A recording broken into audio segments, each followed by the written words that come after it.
How do I actually tell my agent what to do? This is a question that was posed during the Salesforce's New York City World Tour roundtable that they were having for staffing and recruiting.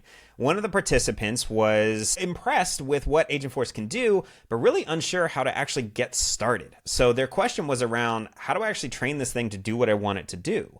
Well, the response and the general consensus around the room, and my thoughts too, are how would you train a new employee to do what you're trying to teach this agent to do?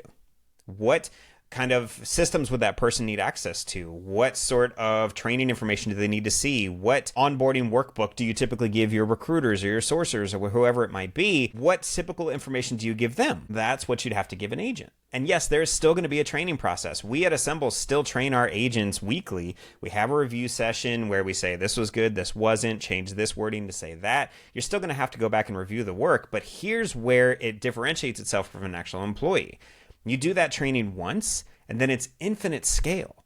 You can have as many of those running, taking on as many of those questions as you want. So yes, it is the same amount of training as bringing on a new employee with, honestly, a lower error rate because it's only doing things that you tell it to do. And you have the ability to go in and train that thing, but it scales infinitely. So that's how I would address that person's question. How do you train something? How would you train a new employee? It's the same thing.